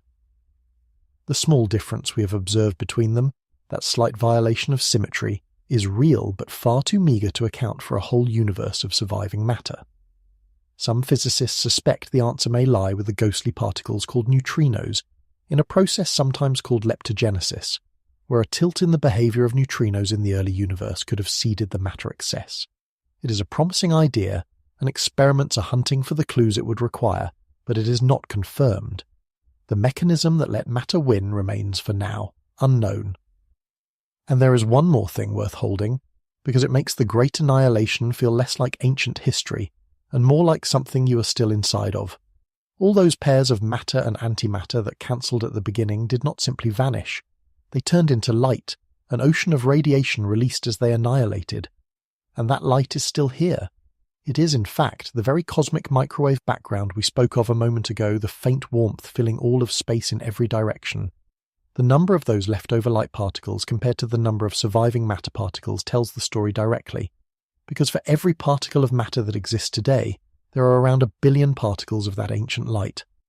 That ratio, roughly 1 billion to 1, is the fossil of the annihilation, the measured record of how close the cancellation came to total. You're surrounded always by the afterglow of the great erasure that you, improbably, survived. We are halfway down now, and the descent has done what it was always going to do. It has brought the mystery home, from the composition of the cosmos to the messages in the dark to the reason you exist. From here, it goes further in and further down. The next question takes us to a place that is real, that we have photographed, that we have felt shake the fabric of space-time, and yet whose centre is a place where physics itself, our proudest and most tested set of laws, simply stops working. That is number 4, and it is the edge of what can be known. At number 4, we arrive at something that is not a theory or a signal or a missing ingredient, but a real object, one we have photographed, one whose collisions we have felt ripple through the fabric of space, and yet whose centre is a place where our finest, most tested physics simply stops giving answers. We are talking about black holes, and about the 2 great unsolved problems hiding inside them. The first is what lies at the very centre. The second is what happens to everything that falls in. Both of them mark the edge of what we currently know how to say about the universe. Let us be clear about how real black holes are, because the mystery matters more when the object is not in doubt. We have watched stars near the centre of our galaxy orbit something unseen and enormously massive, whipping around an invisible point at tremendous speed, held by a gravity that only a black hole can supply. In 2015, we detected gravitational waves, ripples in space-time itself, produced by 2 black holes spiralling together and merging far across the universe, a signal so faint that catching it required instruments able to measure a change smaller than the width of a proton. And in 2019, and again a few years later, we released actual images, the first photographs of the shadows of black holes, dark circles ringed by glowing light, one at the heart of a distant galaxy, and one at the centre of our own. Black holes are not speculation, they are confirmed features of the cosmos, which is exactly why what happens inside them is so disturbing. Start with the centre. When a large enough star dies and its core collapses, gravity crushes that core inward, and nothing known can stop the fall. The matter is squeezed smaller and smaller, denser and denser, and according to our theory of gravity, Einstein's general relativity, the finest description of gravity we have ever written, the collapse does not stop at some very small, very dense ball. It continues all the way to a point of 0 size and infinite density, a place called a singularity. And that word, infinite, is the problem. In physics, when your equations produce infinity, it is not an answer. It is the theory raising its hands and admitting it has failed. An infinite density is not a description of something real. It is a sign that our mathematics has been pushed past the place where it works. So when we ask what is at the exact centre of a black hole, the honest answer is that our best theory of gravity gives us infinity, which is to say, it gives us nothing we can trust. We do not have a working description of the centre of a black hole. There is a place, in every one of these real objects scattered through the universe, where physics as we know it stops. Then there is the second problem, and it is subtler and to a physicist even more troubling, because it sets our 2 greatest theories against each other. In 1974, Stephen Hawking made a discovery that surprised even him. He showed that black holes are not perfectly black. Because of the strange behaviour of the quantum world right at the edge of a black hole, at the boundary called the event horizon, a black hole should very slowly leak energy, giving off a faint trickle of radiation. We call it Hawking radiation. It is unimaginably slow for a large black hole, so slow that a black hole would take vastly longer than the current age of the universe to fade. But over enough time, an almost inconceivable stretch of time, a black hole radiating away its energy would shrink and finally evaporate entirely, disappearing from the universe. And that is where the 2 pillars of physics collide. Quantum mechanics, our theory of the very small, rests on a bedrock principle that information is never truly destroyed.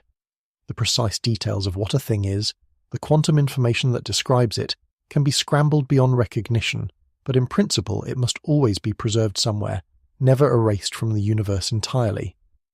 Now think about what a black hole does. It swallows things, stars, gas, whatever falls in, and with them all the information about what those things were. That information goes behind the event horizon, out of reach, and then, over the long ages, the black hole evaporates into Hawking radiation, which appears to be featureless, carrying no memory of what fell in. So where did the information go? If it was inside the black hole and the black hole is now gone, the information seems to have been destroyed, which quantum mechanics says is impossible. But if it somehow escaped, our theory of gravity does not clearly show how. This is the black hole information paradox, and it has occupied the finest minds in physics for half a century. The reason it matters so much is that it is not a small technical puzzle. It is a direct contradiction between general relativity, which governs gravity and the large scale of the cosmos, and quantum mechanics, which governs the small scale of particles. Both theories are magnificently successful. Both have passed every test we have devised. And here, at the edge of a black hole, they give incompatible answers about the same situation. That tells us, as clearly as anything can, that neither is the final word, and that there must be a deeper theory beneath them both, a theory of quantum gravity that we have not yet found. The information paradox is a signpost pointing at the greatest gap in physics, the missing unification of the very large and the very small. In recent years there has been real progress, ideas with names like the Page curve and islands, suggesting that the information might leak out in the radiation after all, in a subtle form. But there is no consensus, and there is no experiment we can run, because a black hole's evaporation is far too slow and too faint to watch. The paradox remains open. It is worth understanding just how strange Hawking radiation is, because it is the hinge the whole paradox turns on.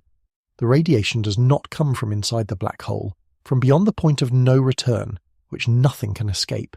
It comes from the very edge, from the event horizon itself, and it arises from the restless behavior of empty space at the quantum level. Recall that the vacuum is never truly empty, but flickers constantly with pairs of particles briefly appearing and vanishing. Right at the edge of a black hole, Hawking realized, one member of such a pair can fall in while the other escapes, so that the black hole slowly loses energy to the particles streaming away from its horizon. The subtle point, the one that creates the paradox, is that this escaping radiation appears to carry no detailed memory of whatever fell into the black hole long ago. It seems to depend only on the black hole's size and a couple of other broad numbers, not on the particular books or stars or people that were swallowed. So as the black hole evaporates over the ages, the specific information about everything it ever ate appears to leak away as featureless warmth, which is precisely what quantum mechanics says cannot happen. Because we cannot experiment on real black holes, physicists have grown clever, building laboratory analogues to probe the ideas indirectly, and this is a quietly beautiful corner of the field. Some researchers create flowing systems, streams of very cold atoms or ripples in fluids, arranged so that waves within them cannot escape past a certain point, a kind of sonic event horizon for sound instead of light. In these setups they have observed faint signals that behave like the analogue of Hawking radiation, lending support to the idea that Hawking was right about the effect, even though we can never watch a real black hole evaporate within the age of the universe. There is also the possibility that small black holes formed not from dying stars but in the extreme conditions of the early universe, so-called primordial black holes, might be small enough to be evaporating noticeably now, ending their long lives in a final burst. No such burst has been definitively seen, but the search continues, another thread in the effort to catch this ghostly process in the act. The paradox remains, but the ingenuity spent trying to corner it is itself a measure of how much rides on the answer. Now let me take you there, gently, because this is a place worth standing at the edge of in the imagination. Picture yourself falling toward a black hole, slowly, feet first, into the dark. There is no wall, no barrier, nothing to mark the moment you cross the event horizon, the point of no return. You would feel nothing special as you passed it. The stars still shine behind you, your own hands still move in front of you, and yet, at that invisible boundary, something absolute has changed. From this point on, no signal you send, no light, no call, no wave of your hand will ever climb back out to the universe behind you. You are still falling, still thinking, still yourself, and you are already, in the deepest sense, gone. Ahead of you lies the centre, and as you fall toward it, the equations that have described everything, the arc of a thrown stone, the orbit of the moon, the swing of galaxies, begin for the first time to break. They return infinity. They stop meaning anything. You are drifting calmly into the one place in all of existence where the laws of physics themselves run out, and there is no fear in it, only the strangest quiet, the feeling of arriving at the exact edge of everything that can be known and still moving forward into the dark. There is a detail about the inside of a black hole that is stranger than any horror story, and it is not a matter of speculation but of the mathematics itself. Outside a black hole, you can move freely through space in any direction, but you are always carried forward through time, unable to stop or turn back the clock. Cross the event horizon, and according to general relativity, space and time in a sense trade roles. The direction toward the central singularity stops being a place you could choose to avoid and becomes instead like a moment in your future, as unavoidable as tomorrow. Once inside, moving toward the center is no longer a choice you make, but a direction in time you cannot escape, the way you cannot escape the next second. The singularity is not so much a location in the black hole as it is an event waiting in the future of everything that has fallen in. Firing your engines, struggling, turning around, none of it helps. Any more than struggling could keep you from reaching next Tuesday. That is what it means to say there is no escape. It is not that the walls are too high. It is that the center has become your future. The information paradox has driven physicists to propose ideas that sound almost desperate, which is a good sign of how far the trouble runs. Some suggested that the event horizon might not be the calm, featureless boundary that general relativity describes, but a churning wall of high-energy particles, a so-called firewall that would incinerate anything falling in, preserving information at the cost of contradicting Einstein's clean picture of a smooth horizon.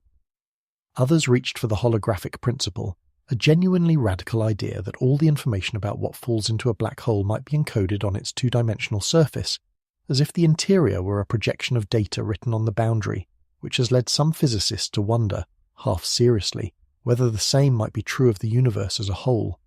None of these ideas is confirmed, and they cannot easily be tested because we cannot run experiments on real black holes at this level.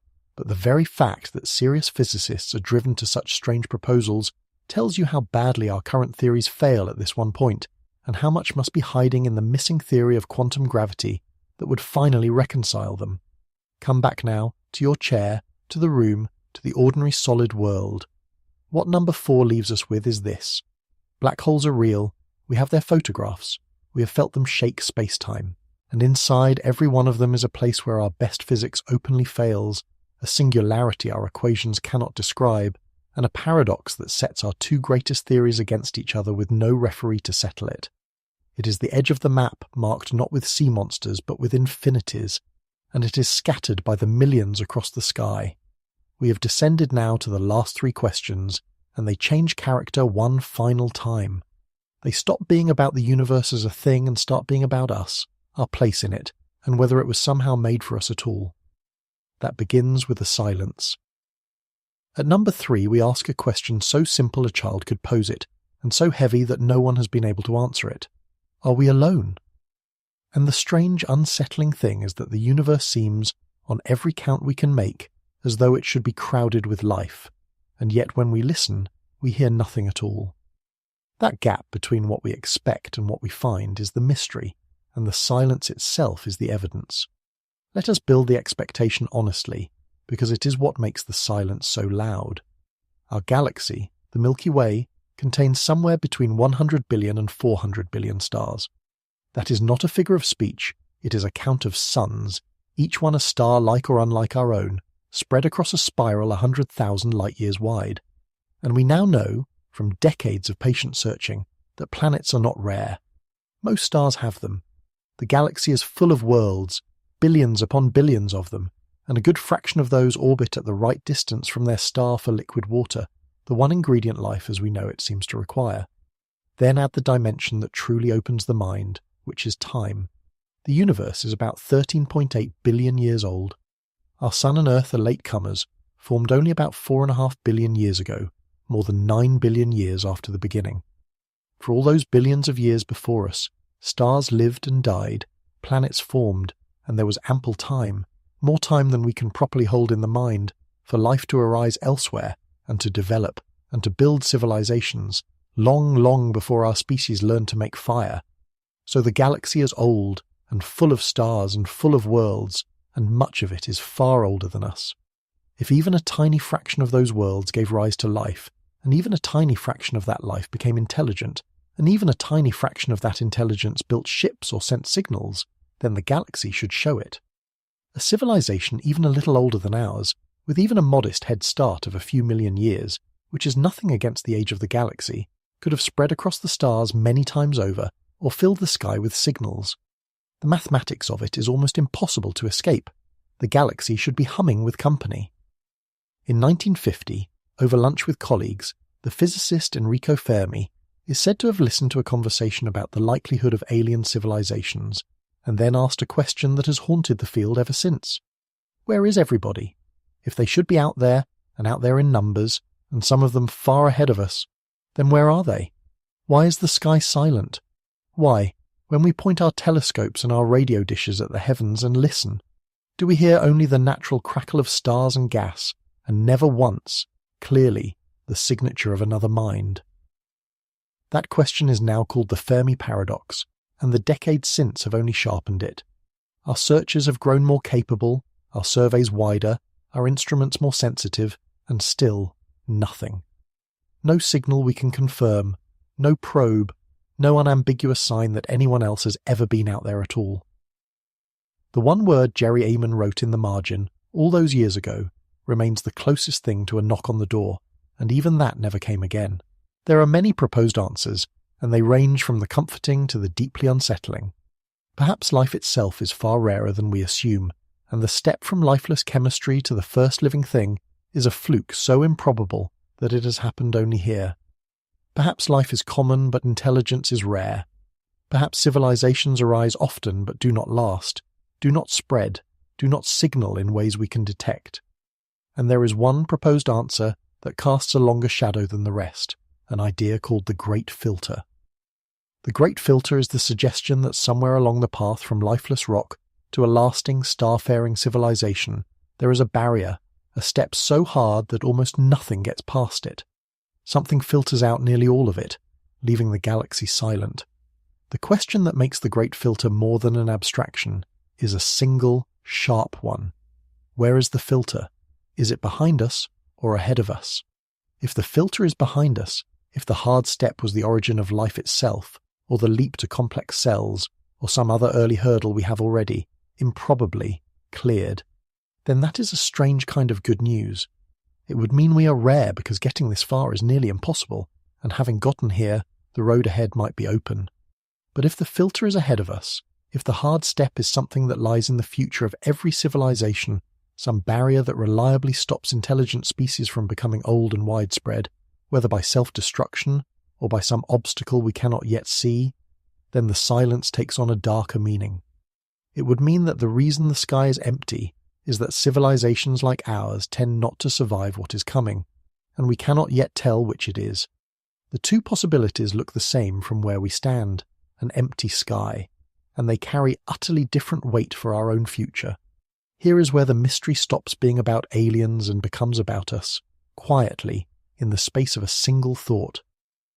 For most of the time you think about the Fermi paradox, you are thinking about them, the others, the missing neighbours, out there somewhere or nowhere. But turn it around.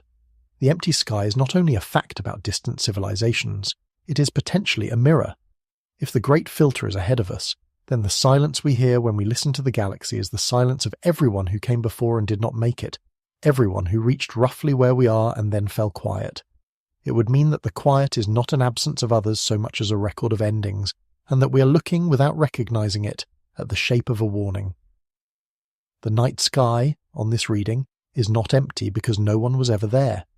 It is empty because something happens to those who get this far, and it has not happened to us yet. That is a heavy thing to carry, and no one can tell you whether it is true.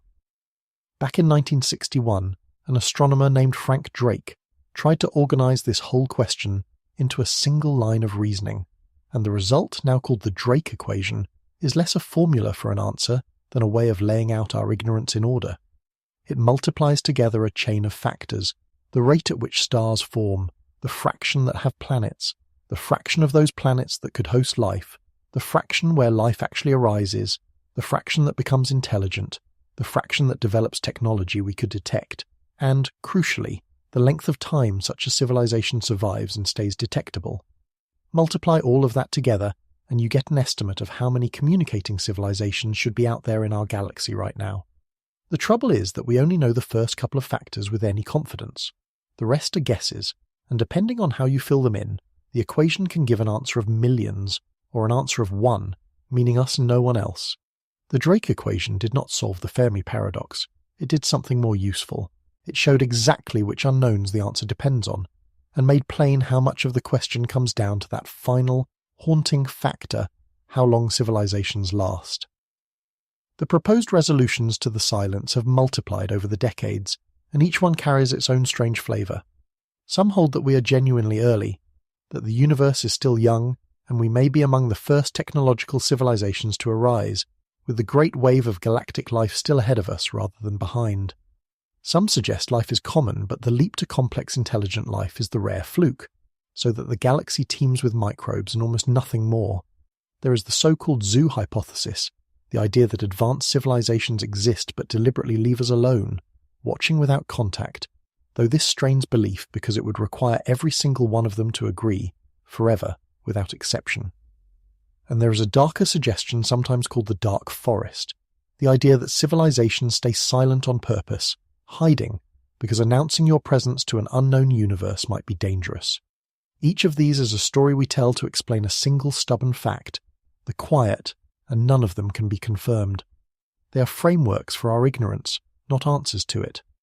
What lifts this from a curiosity to something that presses on the chest is the timescale involved, and it is worth making concrete.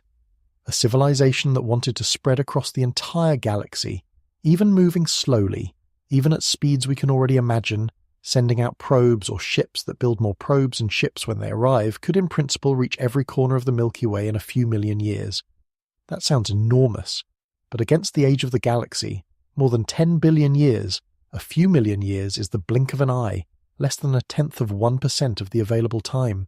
So if even one civilization had ever arisen with the will to expand, at any point in the long history of the galaxy could already be full. The fact that it does not appear to be, that no one seems to have come, that the sky holds no clear sign of anyone, is what turns the silence from an absence into a question with weight. 10 billion years was more than enough time, and still, as far as we can tell, no one came. And there is one more turn of the screw, which is that our own presence in the story keeps us honest about how little we can conclude. We are a single example, one data point, the only case of life and intelligence we know for certain, and it is ourselves. From one example you cannot really calculate odds. We cannot say whether life is common or a miracle, whether minds are frequent or freakish, because we have nothing to compare ourselves against. Every estimate about how crowded the galaxy should be rests, in the end, on guesses dressed as numbers. The silence is the one hard fact we actually possess, and even it is ambiguous, because we have only been listening carefully for a few decades, with instruments that could catch only certain kinds of signal from certain directions. Perhaps we have not heard anything because there is nothing to hear, or perhaps we have simply not been listening long enough, or in the right way, or to the right sliver of the sky. The not knowing runs that far. We are trying to read the population of a universe from a single page, our own, and even that page is hard to interpret. What makes number 3 so hard is that every possible answer is heavy in its own way. If we are truly alone, the only minds in a universe this size, then the loneliness of that is almost beyond bearing, a cosmos of 100 billion galaxies and no one else in any of them to know it. If we are not alone, then the silence needs explaining, and the explanations run from the reassuring to the frightening. And if the filter is ahead of us, then the quiet sky is a message about our own road, one we are staring straight at and cannot yet read. One family of answers, gathered under the name the rare Earth hypothesis, deserves a fair hearing, because it offers the gentlest resolution of the silence, and it may simply be right. It argues that while simple life might be common, the particular chain of circumstances that led to complex, intelligent, technological life on Earth may be extraordinarily rare. Our planet sits at a comfortable distance from a stable, long-lived star. It has a large moon that steadies its spin and its climate. It has a molten core that generates a magnetic field, shielding the surface from radiation that would otherwise strip the air away. It has plate tectonics that recycle carbon and regulate the climate over long ages. It had, as far as we can tell, billions of years of relative stability in which life could slowly grow more complex.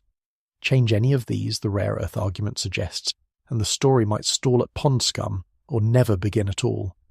On this view, the sky's quiet not because of any looming catastrophe, but simply because worlds like ours, with the full run of lucky conditions, are vanishingly uncommon, and minds like ours rarer still. But the same silence admits a harsher reading, and honesty requires naming it, even in a calm voice. If the great filter lies not behind us but ahead, then the quiet is telling us something about the road every civilization walks. Perhaps there is a stage of technological growth that reliably ends in self-destruction, or in some collapse we cannot yet foresee, a barrier that nearly every species runs into once it becomes powerful enough. We have been a technological species for barely a century, an instant, and we already understand how a civilization might undo itself. It is at least conceivable that the reason no one has filled the galaxy is that no one so far has survived the passage we are only now entering. We cannot know if this is true. It may well not be. Many thoughtful people believe the filter is more likely behind us in the improbable origin of life itself. But the two possibilities look identical from where we stand, an empty sky, and only one of them is comforting. We do not know which of these is the truth. We only know that we listen, and the universe, which by every measure should be full of voices, says nothing back. From this silence, we descend to the last two questions, and they are the deepest of all, because they stop asking what the universe is, or who is in it, and start asking why it is the way it is, and whether it will stay that way. The next question is why the universe seems, in its very laws, to be set up for us to exist. At number 2, we come to a question that has unsettled physicists precisely because it sounds, at first, like it might belong to philosophy or theology rather than to science, and yet it grows directly out of the hardest numbers we have. The question is why the universe appears to be set up, in its very laws, so finely balanced that atoms and stars and chemistry and life are possible at all. When you look closely at the fundamental constants of nature, the fixed numbers that determine how strong the forces are and how heavy the particles are, you find that many of them sit in astonishingly narrow ranges, and that if they were even slightly different, the universe would be barren, or would never have formed structures at all. This is called the fine-tuning problem, and it is one of the strangest facts modern physics has turned up. Let us understand what a fundamental constant is, because the mystery lives in the details. The laws of physics contain a handful of numbers that the laws themselves do not explain. They are not calculated from any deeper principle we know. We simply measure them, write them down, and use them. The strength of gravity is one. The strength of the force that binds the cores of atoms together is another. The mass of the electron is another. The strength of electromagnetism is captured in a famous number called the fine structure constant, which comes out close to 1 over 137, a pure number with no units, the same for any observer anywhere. These constants are the settings of reality, the positions of the dials, and as far as our current theories are concerned, they could in principle have been almost anything. Nothing in the equation says they had to be what they are. And here is what makes it a problem rather than a curiosity. When physicists ask what would happen if these dials were turned, even a little, the answers are almost always catastrophic for the possibility of anything interesting existing. Turn up the strength of gravity too far, and stars burn out too fast, or never form the way they need to. Change the balance of the forces inside the nucleus, and the delicate process by which stars forge carbon, the element life is built on, fails, and a universe without carbon is a universe without us. Alter the masses of the fundamental particles, and atoms themselves may not hold together, and matter as we know it dissolves. Across a whole set of these constants, the range of values that permit a universe with atoms, stars, chemistry, and the possibility of life turns out to be a narrow window, and our universe sits inside that window. The dials are set across the board to values that allow existence, and nothing we know required them to be. The most extreme case is the very thing we met at the top of our countdown, the cosmological constant, the energy of empty space that drives the acceleration of the universe. Recall that when we try to predict its value from theory, we get a number vastly too large, off by that famous factor of a 1 followed by roughly 120 zeros. But turn that around, and it becomes something even stranger than a failed prediction. If the cosmological constant were anywhere near as large as theory naively suggests, the universe would have been ripped apart, or would have expanded so violently in its first moments that no galaxy, no star, no structure of any kind could ever have formed. For a universe like ours to exist, the cosmological constant has to be tuned to something incredibly close to zero. balanced to an accuracy of many dozens of decimal places against the enormous value the theory expects. It is as if a number that could have been anything, and should by rights have been huge, has instead been set with impossible precision to the one tiny value that permits a universe with things in it. That is the fine-tuning problem at its sharpest, and no accepted theory explains it. So what do physicists make of this? There are broadly three kinds of answer, and it is worth saying clearly that none of them is confirmed, and that honest scientists disagree about which, if any, is right. The first answer is that we are simply missing a deeper theory. Perhaps, when we finally understand physics at its most fundamental level, we will discover that these constants could not have been anything else, that some underlying principle forces them to take the values they have, the way the rules of geometry force the ratio of a circle's circumference to its diameter to be what it is. On this view, the fine-tuning is an illusion born of our ignorance, and one day the numbers will be explained and the mystery will dissolve. It is a hopeful answer, and it may be right, but at present we have no such theory and no sign of one. The second answer is stranger, and it has become surprisingly respectable among physicists. It is the idea of the multiverse. Perhaps our universe is not the only one. Perhaps there are countless universes, unimaginably many, each with its own settings of the dials, its own values of the constants, spread across every possibility. In the overwhelming majority of them, the dials are set wrong, and nothing forms, no stars, no atoms, no observers, just sterile expanses or instant collapse. But in a rare few, by pure chance, the constants happen to fall in the narrow life-permitting window. And of course, we could only ever find ourselves in one of those rare few, because we could not exist in any of the others. This is called anthropic reasoning. On this view, the universe looks fine-tuned for us, not because it was designed for us, but because we are the kind of thing that can only appear where the tuning already, by luck, allows it. We are not the target of the dials. We are simply what grows in the rare place the dials happen to permit. It is a powerful idea, and it dissolves the mystery in its own way, but it comes at a heavy price, because those other universes are, at least for now, beyond any possibility of observation. We cannot see them, cannot test for them, cannot confirm they exist. The third response is the most cautious, and simply holds that the apparent tuning may be telling us something about reality we have not yet grasped, some connection or principle we have not identified, and that we should neither leap to a multiverse nor assume a designer, but keep the question open and keep working. Each of these answers is profound in its implications. One says the universe had no choice. One says there are countless universes and we live in a lucky one. One says we do not yet understand the question, and not one of them can currently be tested. That is the peculiar character of number 2. The deeper we look into the laws of physics, the more the universe appears balanced on a series of impossibly fine settings that allow atoms and stars and living things to exist, and physics has no accepted explanation for why the dials rest where they do. It is not that the fine-tuning proves anything about purpose or design. It is that the tuning is real and measured and unexplained, and every attempt to explain it leads either to a theory we do not have, or to universes we cannot see, or to an honest shrug. A few specific examples of the tuning make the abstraction real, and they are worth holding in mind, because it is one thing to say the dials are finely set, and another to see just how narrow the settings are. Consider carbon, the element every living thing is built from.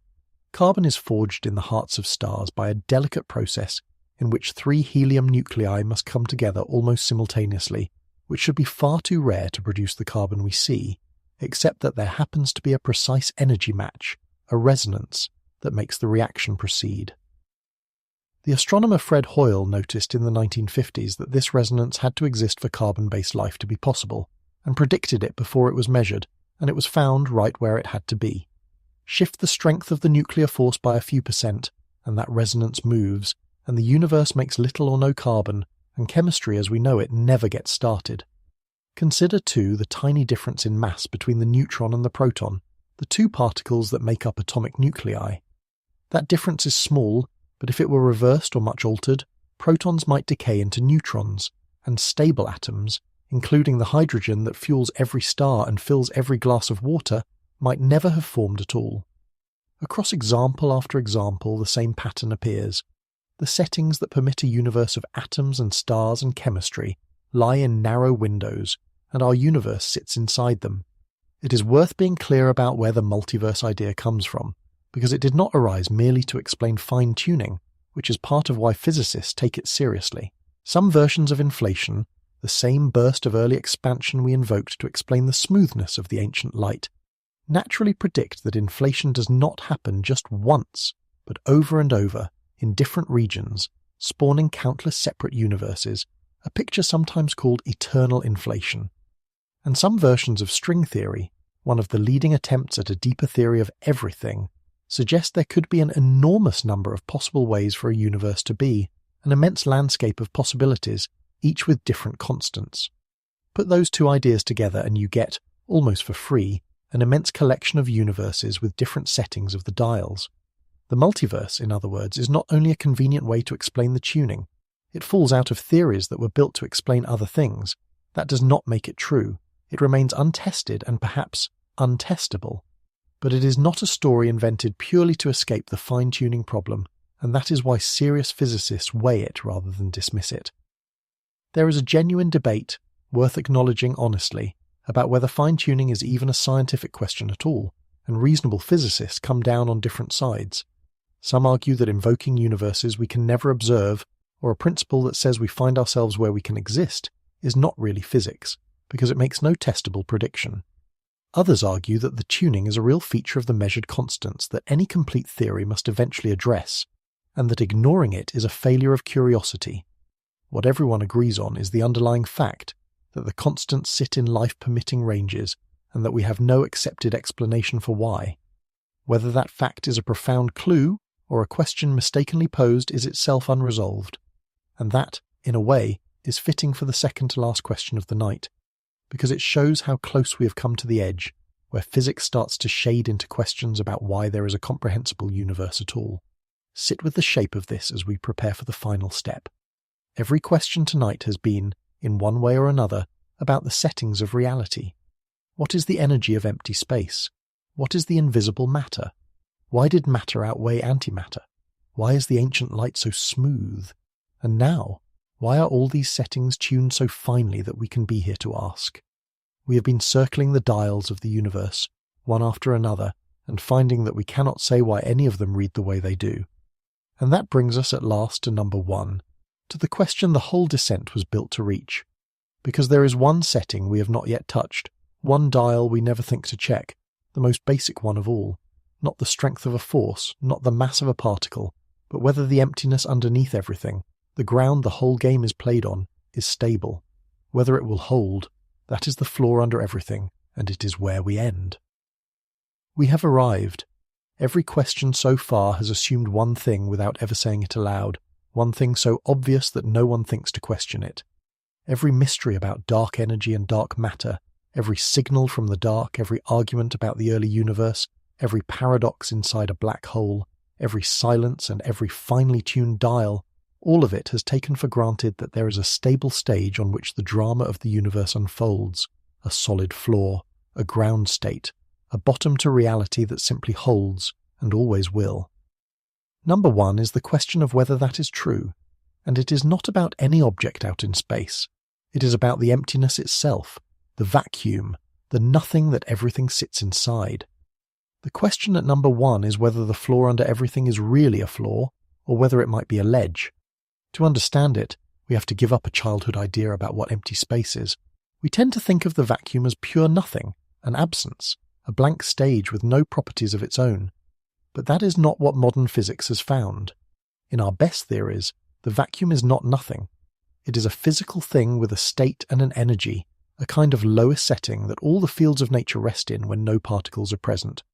Empty space has properties, it has an energy level, and crucially, that energy level can, in principle, be in different states, the way a landscape can have valleys at different heights. The vacuum we live in, the emptiness filling this room and your body and the space between the stars, sits in one particular valley, one particular energy state, and everything in physics, every particle, every force, the masses of things, the strengths of the forces, depends on the vacuum resting exactly where it does. Now here is the disturbing possibility, and it is not fringe speculation, it is a serious question that working physicists study and publish on. The valley our vacuum rests in might not be the lowest valley there is. It might only be a valley partway down the slope, a ledge, stable for now, but not the true bottom. Physicists call such a state a false vacuum. A false vacuum looks perfectly stable. You could live in it for billions of years, as we have, and never know the difference. But it is not the real ground floor. There is a lower state somewhere below it, and in principle the universe could, given the chance, drop down to that lower state. And the question at number one, the one astronomers and physicists genuinely cannot answer, is whether the vacuum we live in is the true, final lowest state, or a false one that is only resting on a ledge above a deeper valley we have never seen. This is not idle worry. It comes directly from real measurements. In 2012, at the Large Hadron Collider in Europe, physicists finally discovered the Higgs boson, the particle tied to the field that gives many other particles their mass. They measured its mass, and it came out to about 125 in the units particle physicists use. That number, together with the measured mass of the heaviest known particle, the top quark, lets physicists calculate something about the stability of our vacuum, and the answer that comes out of that calculation is unnervingly delicate. The numbers place our universe right at the boundary, right on the knife's edge, between a vacuum that is absolutely stable and one that is what physicists call metastable, a false vacuum that could, in principle, eventually decay. We did not land comfortably in the safe zone. We landed on the line. The measured masses of the fundamental particles put our vacuum almost exactly at the edge between stable forever and stable only for now. Let me be careful and honest here, in the way this channel always tries to be, because the caveats matter as much as the claim. If our vacuum is metastable, the expected time for it to decay is enormous, vastly longer than the current age of the universe, so long that in practical terms it may as well be forever, and there is no reason whatsoever to lie awake over it. This is not a prediction that anything is about to happen, and the calculation assumes we already know all the physics between the energies we can reach and the very highest energies, which we do not. If there are undiscovered particles or forces out there, and there may well be, they could shift the answer entirely and push our vacuum firmly back into the absolutely stable category. So no one is saying the sky is falling. What they are saying is something quieter and, in its own way, more profound. They are saying that with the physics we currently know, we cannot prove the floor is permanent. The measurements sit right on the line, and we cannot yet tell which side of it we're on. The idea has a real history in physics, which is part of why it is taken seriously rather than waved away. Around 1980, the physicists Sidney Coleman and Frank DeLucia worked out in careful detail how such a decay would proceed, including how gravity itself would enter the picture, and their work remains a foundation of the subject. What they and others showed is that vacuum decay is not a wild idea bolted onto physics from outside, but something that follows naturally from the same quantum field theory that describes everything else, the same framework that has been tested to extraordinary precision in particle experiments. That is the uncomfortable part. The possibility of an unstable vacuum is not an exotic add-on. It is a straightforward consequence of taking our best, most successful theories seriously, and asking whether the state we live in is truly the bottom. The theory that works so well everywhere else does not, on its own, promise us a stable floor. It leaves the question genuinely open and hands the answer to measurements that so far land right on the line. It is worth pausing on what the decay would actually do, because the detail is stranger than mere destruction. Inside the bubble of true vacuum, the laws of physics would be subtly different. The masses of particles, the strengths of the forces, the very rules that let atoms exist and hold together, would shift to new values set by the lower vacuum state. Whatever chemistry, whatever structure, whatever complexity could exist inside that bubble, if any, would be nothing like ours. It would not be a fire spreading through the universe, or an explosion in the ordinary sense. It would be a change in the rules themselves, expanding outward, converting the universe we know into a universe run by different laws, one in which nothing we recognize, not stars, not atoms, not us, could take shape. And because it would arrive at nearly the speed of the light we would use to see it coming, there could be no observation of it in advance, no gathering shadow, no warning shot. The transition and the news of the transition would arrive together, which is to say, they would not arrive to anyone at all. And here is what makes it the most disturbing question of all, the one worth ending on. If a false vacuum were ever to decay, if somewhere, at some point, a tiny region of space dropped down into the true lower vacuum state, it would form a bubble. Inside that bubble, the vacuum would be different, and because everything depends on the vacuum, the constants of nature inside it would be different too. Atoms as we know them could not exist inside that bubble. Nothing we recognize could. And that bubble would not stay put. It would expand outward, its wall racing into the surrounding space at nearly the speed of light. Because the wall travels almost as fast as light itself, no signal could outrun it. There would be no warning, no sign in the sky, no slow darkening or gathering storm. The first and only indication that it had reached you would be that it had already passed, rewriting everything as it went, and there would be no you left to have noticed. The theoretical groundwork for how such a thing could happen was laid by physicists including Sidney Coleman around 1980. It is real, published, careful physics. And the honest bottom line is that we do not know, we genuinely do not know, whether the ground state of reality is the true bottom or a ledge. It helps to hold a picture of what a false vacuum actually is, and the old image physicists use is a landscape of hills and valleys. Imagine a ball resting in a valley partway up a mountainside. It sits there, perfectly still, perfectly stable, and if you nudge it gently it just rolls back to the bottom of its little valley. By every local test it is at rest. But there is a deeper valley on the far side of a ridge, lower than the one the ball is in, and if the ball could somehow get over the ridge, it would roll down to that lower place and stay there instead. In ordinary life, a ball in a hillside valley has no way to cross a ridge it does not have the energy to climb. But the quantum world has a trick that the everyday world does not, called tunneling. In quantum physics, there is a tiny but real chance that a system will pass through a barrier it does not have the energy to climb over, appearing on the other side as if by a shortcut through the wall. And so a false vacuum, our ball resting in its high valley, has a small chance, in any given stretch of time, of quantum tunneling through the ridge and beginning to roll down toward the true lower state. That is what vacuum decay would be. The universe finally taking a shortcut it was always, faintly, able to take. There are genuine reasons for reassurance here, and it is only fair to give them their full weight before we sit with the disquiet. The first is time. Even in the calculations where our vacuum comes out metastable, the expected wait before a decay would occur is longer than the current age of the universe, by an amount so enormous it defies comparison, which means the odds of it happening in any span of time you could care about are effectively zero. The second is a simple observation. The universe has already survived nearly 14 billion years, and in all that time, energies far higher than anything we can produce in our machines have occurred naturally, when cosmic rays of tremendous energy collide out in space, countless times, all across the cosmos, for billions of years. If those collisions could trigger vacuum decay, it would almost certainly have happened somewhere by now, and we would not be here. The fact that the universe has endured all of that is itself a kind of evidence that the floor is far more stable than the knife-edge calculation alone might suggest. This is not a warning that anything is coming. It is, if anything, a quiet vote of confidence written across billions of years. And yet the honest core of the question survives all that reassurance, which is exactly why it sits at number one. The comfort rests on assumptions, on the belief that we already know the relevant physics, that no undiscovered ingredient changes the picture. Strip that away, and what remains is stark and true.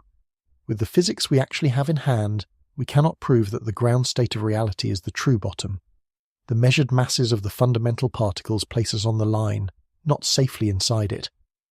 Every other question tonight assumed a stable stage. This one asks whether the stage is guaranteed, and the answer our best physics can give is not yes.